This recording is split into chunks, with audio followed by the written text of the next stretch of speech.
Alors, aujourd'hui, je vais vous parler de deux caractéristiques parmi tant d'autres que l'on trouve chez Jésus.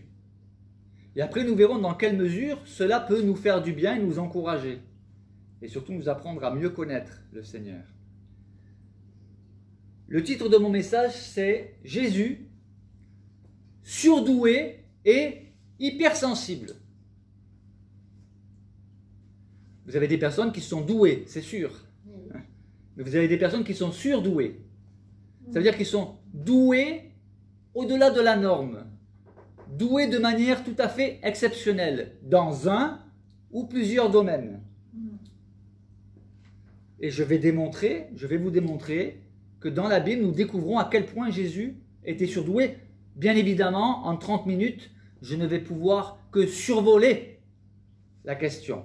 Mais nous allons déjà en apprendre pas mal concernant la surdouance de Jésus et son hypersensibilité. Vous avez des personnes qui sont sensibles. C'est déjà bien. Vous avez des personnes aussi qui sont insensibles. Insensibles au malheur des uns, aux souffrances des autres. Insensibles à la misère humaine.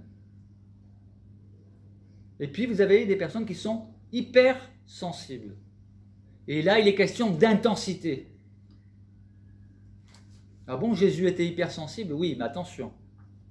Et je le répéterai ensuite, l'hypersensibilité n'a rien à voir avec les mièvreries ou les pleurnicheries. C'est ce que nous allons voir. Alors, nous allons commencer par le début dans Luc, au chapitre 2, au verset 42. Nous lisons ceci. Il est question de Jésus. Lorsqu'il fut âgé de 12 ans, c'était à peu près l'âge de la maturité religieuse dans le judaïsme. Ils y montèrent selon la coutume de la fête. En fait, le contexte c'est quoi? Les parents de Jésus et ses frères et sœurs, parce que Jésus avait des frères et des sœurs. Ah oui. Oui, c'est écrit dans la Bible. Eh bien, pour la fête de la Pâque, ils se sont rendus à Jérusalem. Et là, une indication nous est donnée, Jésus avait 12 ans. C'est jeune. Il avait 12 ans. La majorité religieuse. Donc on a une première indication, il a 12 ans. Retenez bien qu'il a 12 ans. La fête va se passer. C'est une fête qui durait sur plusieurs jours. Il y avait 3 fêtes réunies en fait à cette occasion-là. On appelait la Pâque, mais c'est une fête qui réunit. Il y avait 3 fêtes. La Pentecôte, la Pâque, la Pentecôte et la fête des cabanes. Voilà. C'est pas la même chose. Voilà. Mais ils appelaient, ils avaient synchronisé voilà, cette appellation. On monte à la fête de Pâques. Lorsque les jours sont terminés, eh bien, les parents repartent. Et à l'époque, ils voyageaient en caravane. On ne pas des caravanes qu'on accroche aux voitures, on est d'accord. Hein. C'est une manière de dire. C'était les caravanes de l'époque, c'est-à-dire qu'ils étaient en groupe. Et les parents, bien, donc Marie et Joseph, qui étaient le père adoptif, il n'était pas le géniteur de Jésus, hein, vous le savez. Eh bien, ils pensaient que Jésus était avec eux. Mais au bout d'un jour de marche, ils se rendent compte qu'il n'est plus là, donc ils retournent à Jérusalem, ils vont le chercher, au bout de 3 jours, ils vont le trouver. Et où est Jésus à 12 ans? Au temple. Exact. Où ça? Au temple. Au bout de 3 jours de recherche, Ils connaissent. ils le trouvèrent dans le temple. Que faisait-il dans le temple? Il était assis au milieu des docteurs. Alors les docteurs, c'est pas les docteurs qui soignent le corps. C'est les docteurs en Sainte Écriture. Les enseignants, on pourrait traduire par les enseignants, les professeurs. Il les écoutait, il écoutait les enseignants et il les interrogeait. Et d'ailleurs, c'était la coutume lors de ces rencontres, et même dans les écoles rabbiniques, qu'il y ait ces échanges entre les professeurs et les étudiants. Ce n'était pas uniquement des enseignants qui donnent des cours, mais les élèves devaient aussi poser des questions. Écoutez bien ceci. Verset 47. Tous ceux qui l'entendaient, qu'ils entendaient qui? Jésus. Donc, tous ceux qui l'entendaient étaient frappés de son intelligence et de ses réponses. Vous avez des personnes intelligentes. Il y a des tout, hein. Vous avez même des ados, oui, des enfants, des ados, des pré-ados, des ados, et puis des plus jeunes, qui sont intelligents. Vous allez vous dire, ils sont intelligents, d'accord? Mais là, son intelligence, elle surprenait tout le monde. Tous ceux qui l'entendaient, ça veut dire que s'ils l'entendaient, c'est que Jésus parlait. On est d'accord? Tous ceux qui l'entendaient étaient frappés de son intelligence. Mais c'est quoi l'intelligence? L'intelligence, c'est la faculté de comprendre, la faculté d'apprendre, de résoudre des énigmes ou des problèmes et de s'adapter. Voilà ce qu'est l'intelligence. Et s'il vous plaît, évitez de... Si vous voulez, après on pourra avoir un temps d'échange de questions-réponses, d'accord?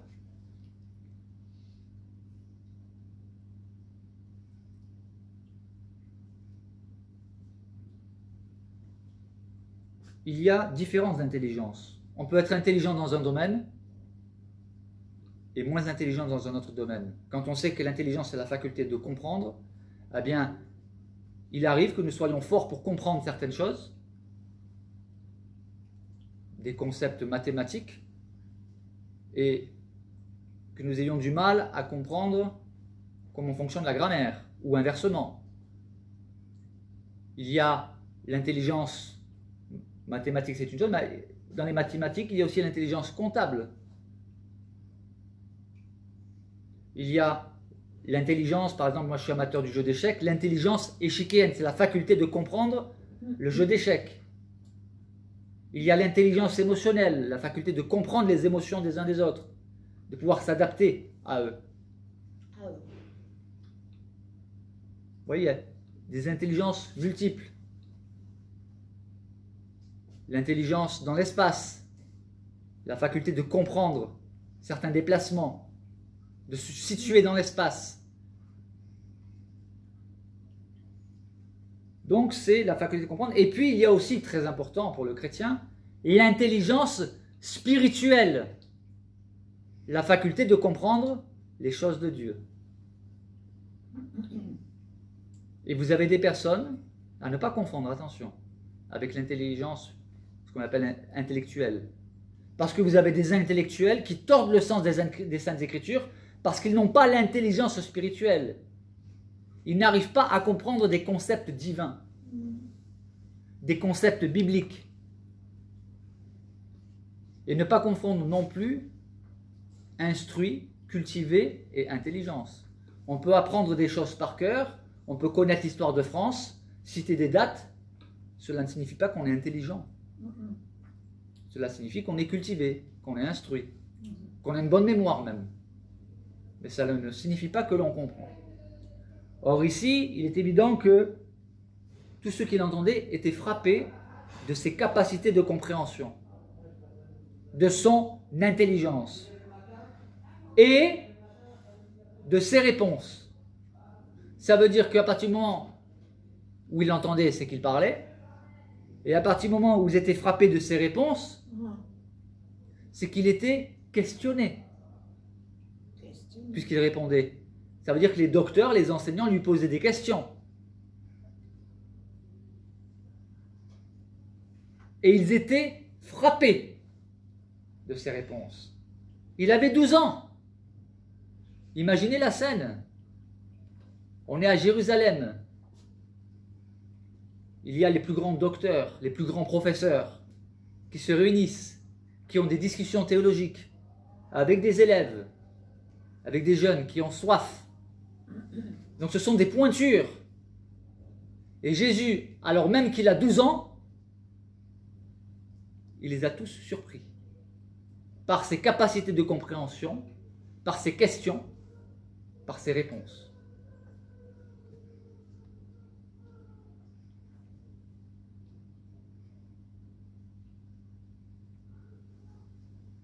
Et nous verrons plus loin que plus tard, devenu adulte, son intelligence va être encore plus aiguisée, plus manifeste. Alors la suite c'est, donc il le trouve là, au milieu des docteurs, et le texte nous dit que quand ses parents le virent, ils furent saisis d'étonnement. Et sa mère lui dit, « Mon enfant, pourquoi tu agis de la sorte avec nous? Voici, ton père et moi, nous te cherchons avec angoisse. » Effectivement, réaliser qu'on a perdu son enfant, au bout de 3 jours, il y a de quoi être angoissé. Surtout que il savait d'où venait cet enfant. C'est l'enfant du miracle. Quelle responsabilité! Mettez-vous à la place de la mère.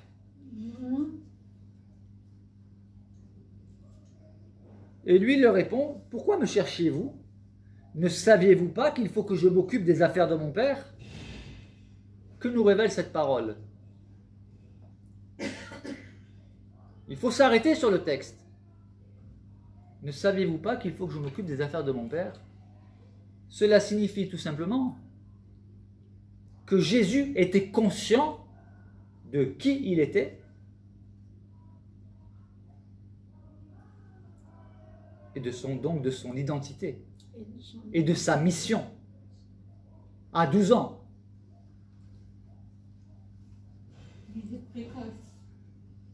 Voilà, exact, exact, exact. C'est ce qu'on appelle, aujourd'hui on appelle les enfants précoces, surdoués.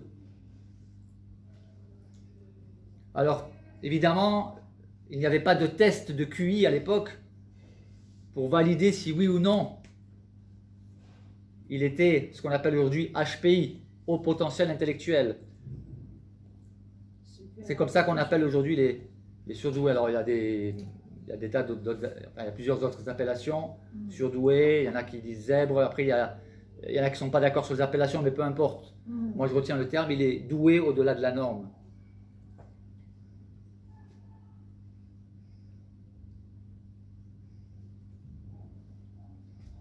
Et il a surpris des professeurs des pointures. Cela révèle que son intelligence était au-delà de la norme. Sinon, il n'aurait pas été surpris.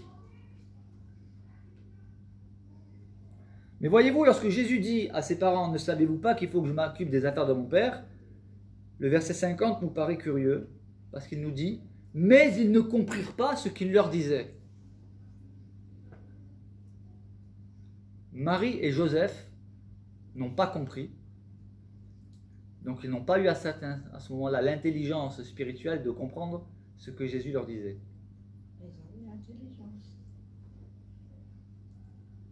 Ils n'ont pas compris. Le texte nous dit clairement qu'ils n'ont pas compris ce qu'il leur disait. Après, la suite du texte nous dit que Marie, elle gardait ces choses dans son cœur. Mais ne se souvenait-elle pas de l'annonce qui lui avait été faite?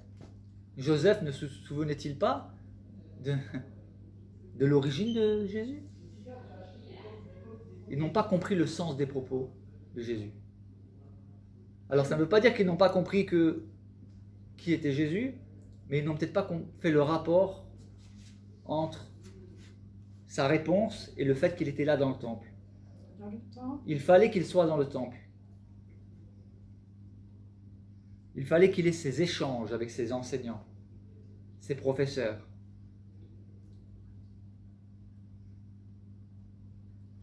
Devenu adulte, nous pouvons lire dans Luc chapitre 4 verset 22, on lit ceci, tous ceux qui l'entendaient, lui rendaient témoignage, ils étaient étonnés des paroles de grâce qui sortaient de sa bouche, et ils disaient, n'est-ce pas le fils de Joseph? Que nous révèle ce texte? Jésus est devenu adulte là. Il enseigne.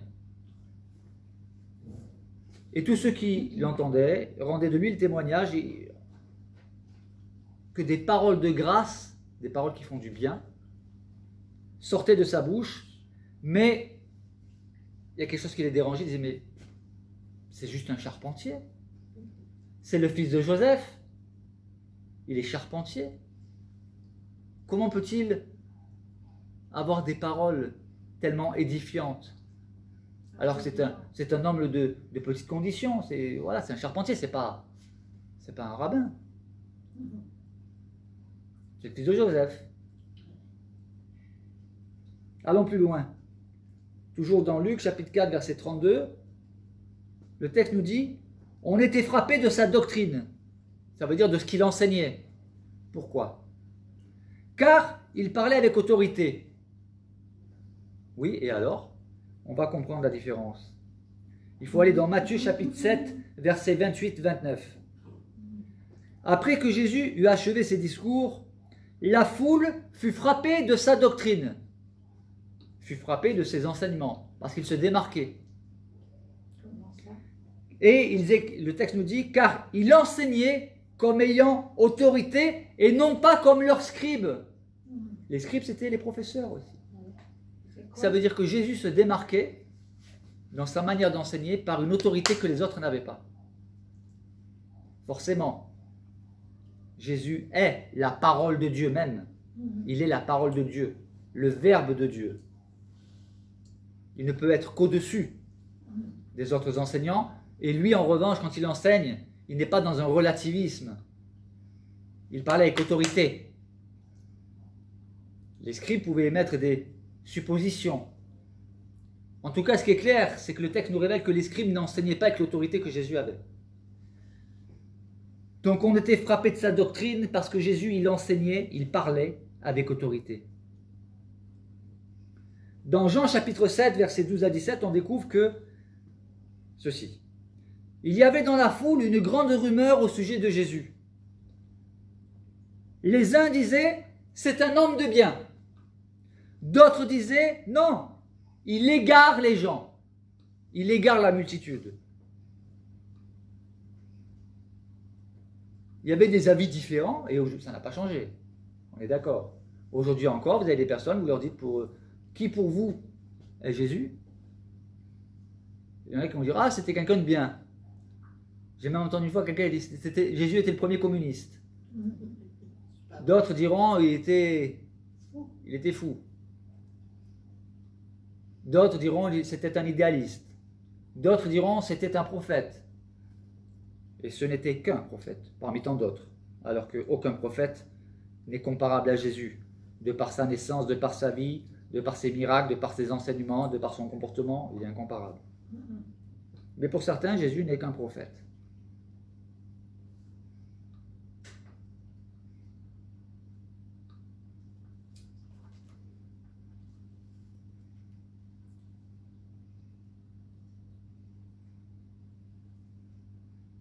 Donc on voit que les choses n'ont pas changé. Il y avait des divisions, différentes opinions au sujet de Jésus. Mais ils ne pouvaient pas être tous dans la vérité. Il y en a un qui a dit qui était Jésus. Lorsque Jésus a posé la question, qui dit-on que je suis, moi, le Fils de l'homme? Il y en a qui ont répondu, il y en a qui disent tu es le prophète dont parlait Moïse, et dont les Juifs n'avaient pas compris de qui il s'agissait. Il y en a qui disent que tu es Jean-Baptiste, il y en a qui disent que tu es Élie. Et vous, qui dites-vous que je suis? Et Pierre va lui dire, tu es le Fils de Dieu, tu es le Christ, le Fils du Dieu vivant. Et là, Jésus lui a dit, c'était pas question pour un champion, mais il lui a dit, tu as bien répondu. Tu es heureux, Simon, fils de Jonas, car ce n'est pas la chair et le sang qui t'ont révélé cela, mais c'est mon Père qui est dans les cieux. Il est le Christ. Loin, celui qui est choisi, qui a été choisi et envoyé par le Père, le Fils de Dieu, le Verbe de Dieu. Mais quand on continue, le texte nous dit que personne toutefois ne parlait librement de lui par crainte des Juifs, par crainte des religieux. Vers le milieu de la fête, Jésus monta au temple. Donc vous voyez, là il est adulte. Il va au temple. Et qu'est-ce qu'il faisait? Il enseignait. Quand il avait 12 ans, il est allé au temple pour écouter, pour interroger et pour répondre à des questions. Cette fois-ci, devenu adulte, il y va pour enseigner. Et les Juifs, quand il est dit les Juifs, comprendre les autorités juives, s'étonnaient, disant, comment connaît-il les Écritures, lui qui n'a point étudié? Que nous révèle ce verset? Eh bien que les autorités religieuses de l'époque avait identifié chez Jésus une connaissance des Écritures exceptionnelle. Donc, il a la validation par des professeurs, des sommités, qu'il connaissait les Écritures. Le texte nous le dit. Comment connaît-il les Écritures, lui qui n'a point étudié? Alors, n'a-t-il point étudié? Il n'a pas été dans les écoles classiques de l'époque. Mais gardons à l'esprit que Jésus n'est pas n'importe qui. Comment connaît-il les Écritures? Il est la parole de Dieu. D'accord? Et Jésus va leur dire ceci. Il leur répondit, ma doctrine n'est pas de moi, mais de celui qui m'a envoyé. Vous savez que la Bible nous révèle que Jésus est l'image du Dieu invisible. Il est l'expression, l'empreinte de sa personne. De quelle personne est-il question? De Dieu. Il est l'empreinte de Dieu. Il est l'expression, il est le verbe de Dieu. Il est d'essence divine. Et il le dit, ma doctrine n'est pas de moi, mais de celui qui m'a envoyé. Si quelqu'un veut faire sa volonté, la volonté de qui? La volonté de celui qui m'a envoyé. Il connaîtra si ma doctrine est de Dieu ou si je parle de mon propre chef. Et la parole de Dieu dit les paroles de Dieu. Le Fils disait les paroles que le Père lui disait de dire. Et on voit que la parole de Dieu était déjà présente à la création. Qu'est-ce qui est dit dans le livre de la Genèse? Dieu dit que la lumière soit. Et la lumière fut. Comment la lumière a été créée? Par la parole, par le Verbe.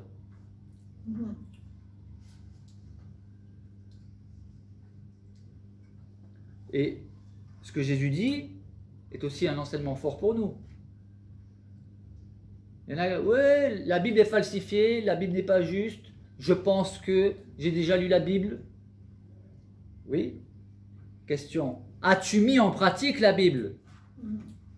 Parce que c'est le seul moyen de savoir si cela vient de Dieu ou pas. Jésus lui-même l'a dit. Si quelqu'un veut faire la volonté de Dieu, ben, qu'il mette en pratique ce que j'enseigne, et alors il connaîtra si ma doctrine est de Dieu ou si je parle de mon propre chef. Ça veut dire qu'il sera convaincu par la mise en pratique. Ça veut dire que lorsqu'il mettra en pratique, il verra qu'il y a l'approbation divine.